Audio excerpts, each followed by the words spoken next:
este tema porque la verdad que la provincia directamente no lo está tocando, solo en algún titular de un matutino, cuando se le pregunta al ministro Sosa o al ministro de Economía, alguna respuesta como tibia. Mientras tanto uno lee los informes que usted envía y la verdad que los números asustan. Mira, Vivi, gracias a vos de nuevo por la invitación. Yo hace pocos meses estoy en la legislatura, todavía no llego a 6 meses. Y la verdad que desde el primer momento uno de los temas a los que me aboqué a estudiarlo, que son temas muy técnicos, son temas muy fríos, y a veces uno entiende cuando no lo entienden con estos temas. Por eso trato de graficarlo de la forma más concreta posible. A veces sirve para graficar los parangones. Por supuesto, y ¿sabes por qué lo hago? No lo hago porque a uno le interese llevar intranquilidad, zozobra, miedo, no, para nada, pero sí me interesa, y lo he dicho desde el minuto 1 en este tema, que haya una visualización del tema, y sobre todo que no haya una negación del tema. Sí, que sepamos la verdad. Que sepamos la verdad. A ver, la deuda de la provincia es una deuda que está en dólares, el 95%, lo cual indudablemente vos empezabas hablando de grises o de tonos más claros, más oscuros, significa que cada vez que el dólar se incrementa, la deuda provincial se incrementa. Sí, porque nosotros no tenemos dólares. Bueno, tenemos que salir a comprarlos. En realidad, por eso, el fondeo externo de la provincia hace que indudablemente esté sujeto a la variación que pueda producirse en el dólar. Lo que significa que bajo una respuesta muy simplista que te da siempre el gobierno, y es que la deuda se toma para obra pública, tema que no es 100% así, quiero que lo sepamos. O la otra respuesta simplista es la deuda está calzada. Bueno, ahí va. Menos mal que no está descalza. Por eso, yo te agradezco, vos me interrumpís todas las veces que haga falta porque así tenemos que hablarlo, de esta manera. A ver, 95% de la deuda en dólares, con lo cual sujeto a los vaivenes que se produce el dólar. Claro. Los últimos días hemos tenido una serie de inconvenientes indudablemente por cómo se ha incrementado el valor. La respuesta ante eso, porque esto obviamente ha significado que la deuda del fines del 2015 a la fecha se haya triplicado en pesos, esa es la realidad, la respuesta ante esto es deuda para obra pública. ¿Es cierto esto? 100% no es cierto. Ha habido parte de la deuda que se ha utilizado para refinanciar deuda anterior del gobierno de la provincia que se había tomado a valores más caros, con lo cual no todo es para obra pública. Y lo que más preocupa, y yo siempre digo, es cuando vos sacas un crédito, ¿cuál es tu capacidad de repago para el crédito? Claro. Y lo que hemos tratado también de demostrar con el transcurso de estos meses es que lamentablemente para los cordobeses, y esto lo transmito así, y siempre digo, sería muy bueno que me lo contrasten con números. Yo siempre los números o todos los informes que planteo, los planteo con números del presupuesto, números de las cuentas de ejercicio, por eso que siempre anhelo que alguien me diga, legislador, queremos mostrarle estos números.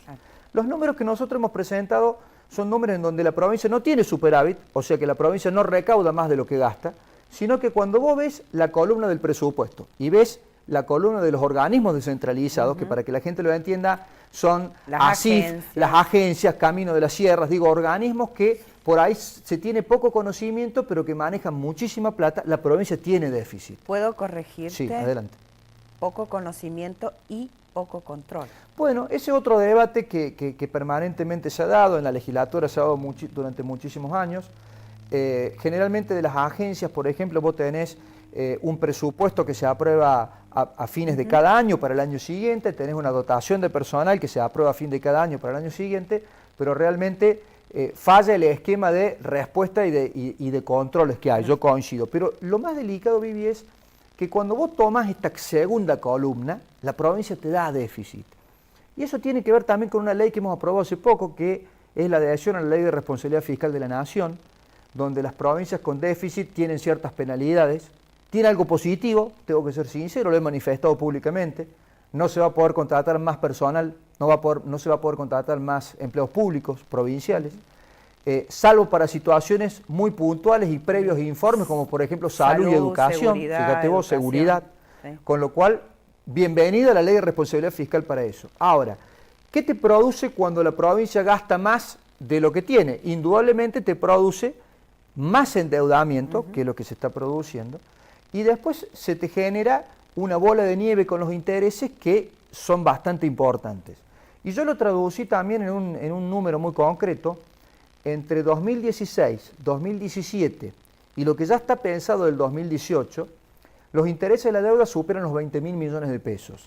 A una vivienda social de 700.000 pesos, para poner un número global que lo da la Cámara de la Construcción Argentina, son más de 29.000 viviendas. Claro, por eso yo le decía, a veces esos números, la verdad que bueno, creo que el 99,9% de la población no tiene capacidad, semejante número, hablando de 20.000 millones, como para... En cambio, dimensionar cuando uno pone un parámetro. Claro, bueno. En cambio, si uno le pone un parangón, dice, bueno, con esto se pueden hacer tantas viviendas, fíjate, tantas escuelas. Y yo lo pongo en viviendas porque también he sido muy crítico de que la obra pública del gobierno provincial esté sobre todo concentrada en obras viales. Que bienvenida la obra pública, yo lo quiero aclarar y lo digo cuantas veces se me permite. Sí, además pero las obras viales son absolutamente necesarias por una cuestión de interconexión y del temas. Comercio. Interconexión, interior, capital. Digo, hay muchísimos temas, pero la verdad que hace muchísimos años que la provincia no tiene un plan de vivienda serio. Entonces yo lo traducía en viviendas para que tomáramos noción. Pero concretamente, ¿cuál es el problema? El problema es que ante una provincia con déficit, que te vuelvo a insistir, no es solamente el presupuesto, son los organismos descentralizados donde hay que tener en cuenta para ver el déficit que se produce. El otro análisis que habíamos hecho, y fíjate vos que indudablemente habrá que ver cómo se puede o cómo varía esto en los próximos días, tenía que ver con que la provincia, para avanzar en ese esquema de obra pública, iba a tener que endeudarse aún más. Y fíjate vos que hace pocos días se supo de una emisión de una deuda de 200 millones de dólares y 500 millones de dólares. ¿Cuál sería el planteo que uno hace, Vivi? La obra pública es necesaria, la obra pública es necesaria. La deuda tiene que ser una deuda que tenga capacidad de repago, si no es inevitable que en algún momento tengamos problemas. ¿Esto le preocupa al gobierno provincial? No le preocupa, ¿sabes por qué? Yo también lo he planteado públicamente. Porque el planteo es que lo paguen las generaciones futuras. Y las generaciones futuras hoy no votan, van a votar en un futuro. El problema es que le trasladamos el problema a las generaciones futuras. Entonces me parece que ahí es donde un poco hemos tratado de hacer foco para tratar de que se entienda el por qué visualizamos el tema. Además esto, yo siempre trato de... A mí la economía me encanta, no sé nada de economía, pero me encanta. Entonces, es atrapante. Siempre que no entiendo algo trato de traspolarlo a lo micro, ¿no? Y hay un ejemplo, si uno sacó un crédito para comprarse un bien de capital, como en este caso serían las rutas en la provincia de Córdoba, en una familia sería un auto, una casa. Bueno, salir a cenar todos los fines de semana ya no, porque necesitamos esa plata para pagar el crédito. Vos fíjate, digo, en función es así hay que graficarlo. Claro, de transparentar, por ejemplo, es la economía. Es parte del debate de EPEC. Y perdóname, pero creo que es un tema que está directamente relacionado, porque por ejemplo EPEC, poca gente lo sabe, en el presupuesto que se aprobó, habrá que ver cómo lo ejecutan, tenía previsto un endeudamiento de 4.500 millones de pesos. En un presupuesto de 26.000 millones había un endeudamiento especificado. Pero claro, EPEC es muy cara para todo el mundo, o sea, lo plantea absolutamente todo el mundo y todo el mundo se queja. Y el problema de las tarifas, sin lugar a dudas, que ha sido un problema clave y que es un problema que vamos a seguir debatiendo durante un tiempo largo. Por supuesto. Pero ¿qué sucede? Por eso digo lo de la deuda de EPEC con la deuda provincial. Pero también, ¿qué sucede con esto, Vivi? Si no empezamos por eliminar los gastos superfluos, como vos decís, vamos a cenar todas las noches, y bueno, claramente, va a ser muy difícil encauzar el problema. Y si no, vos te pones a pensar, pero durante muchísimos años, EPEC funcionó como empresa en forma absolutamente correcta. En forma absolutamente correcta pudo pagar sueldo, pudo hacer obras. Digo, y no me voy a referir ni siquiera a los años para que no le demos connotación política a lo que uno quiere decir. No, pero entiendo el que conoce entiende lo que yo quiero decir. Entonces, si durante muchísimos años la empresa del 50 y pico que nació, a determinada fecha pudo funcionar perfectamente, ¿por qué después se nos produce este desbalance? Y tuvo superávit y la verdad que las inversiones que hizo fueron espectaculares. Tuvo superávit, pudo hacer obra pública. Por supuesto, después entramos en conductas erráticas, se quiso privatizar, el problema de la usina de Pilar, un montón de situaciones que nos llevan a esta coyuntura. Pero ese es el concepto que hay que reflejar. En las cuentas públicas, tanto en la deuda, pusimos el ejemplo de EPEC, hay que ser absolutamente responsables en cómo uno ve la evolución hacia un futuro. No sirve el esquema de me endeudo indiscriminadamente, Claro. más allá de que podamos decir, que vuelvo a insistir, no es la realidad, tenemos un ahorro económico financiero, un montón de frases que son bastante complejas para que todo el mundo las entienda, pero no podemos hacerlo indiscriminadamente, irresponsablemente, pensando que recién va a amortizar o se va a pagar de acá a 2, 3, 4, 5 años, porque creo que estamos hipotecando en cierta manera las generaciones futuras. ¿Y qué le dicen en la legislatura con esta mayoría automática prácticamente? No, muchas veces me dicen que quiero convertir la legislatura en la Facultad de Ciencias Económicas. Bueno, la verdad es que es bastante complejo ser oposición a la legislatura, pero bueno, es lo que a uno esta etapa le ha tocado y yo soy legislador por el Departamento Capital y la verdad que me meto muchísimo en los temas que tienen que ver con la ciudad, pero indudablemente la legislatura te da una visión provincial de muchísimos temas. Entonces, esto que yo te comentaba de EPEC, y bueno, si yo lo traspolo a las cooperativas del interior, y la están pasando mal. Y sí. Y la están pasando mal, pero claro, no es todo culpa de las cooperativas. No. Sí, ¿habrá problema en algunas cooperativas? Por Por supuesto. Bajo ningún punto de vista lo podemos negar. Ahora, si no le encontramos la forma... Todas no. Si no encontramos la forma para que la tarifa que se le vende a las cooperativas sea absolutamente, o sea, igual, pareja, y bueno, y es difícil que las cooperativas funcionen. Usted lo dijo, yo soy legislador por el Departamento Capital. Sí. Hablemos de la capital, hablemos de su libro y bueno, y de esta ciudad a la que tanto amamos y que a veces nos hace sufrir. Sí, vos sabés que yo siempre digo, es una ciudad muy compleja, Sí. es una ciudad difícil, una ciudad muy grande, una ciudad que permanentemente le hace falta inversión de infraestructura, es lógico. El tamaño hace que tengamos 38.000 cuadras, 120.000 luminarias, con lo cual cuando uno da esos números simplemente rápidamente se analiza la necesidad de inversión permanente. El libro tiene que ver con lo que uno conoce o con lo que uno sabe. Yo la verdad es que cuando me preguntan, por eso te decía, la legislatura te da una visión provincial, pero yo puedo hablar de lo que más conozco, que es la ciudad. Además usted está en la legislatura como representante del Bueno, Departamento es así, Capital. claro, es así.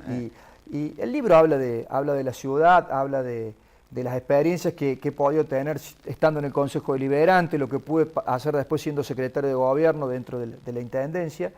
Y en realidad tiene como disparador una convención de Naciones Unidas que se hace cada 20 años que fija los ejes del futuro de las ciudades. Y en esos ejes del futuro de las ciudades se van marcando el cómo puede ser ese hábitat en donde cada vez más gente del mundo vive, porque esa es la realidad. Sí. Cada vez somos más los que vivimos en ciudades, tiene que ver con otro debate de perfil. Otro movimiento demográfico que se da. Exactamente, de perfil de país o de cómo lo... Pero en la Argentina la realidad es que más del 90% de la gente ya vive en ciudades. Y cómo podemos hacer para que ese hábitat, para que esa ciudad en donde vivimos sea lo más digno posible y nos lleve realmente a hacerlo lo más tolerable o lo más tolerante posible entre todos.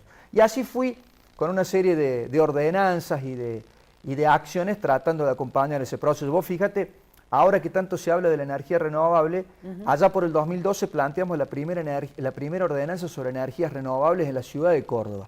Y de hecho, el desafío era ver cómo lo podíamos plasmar en los edificios públicos.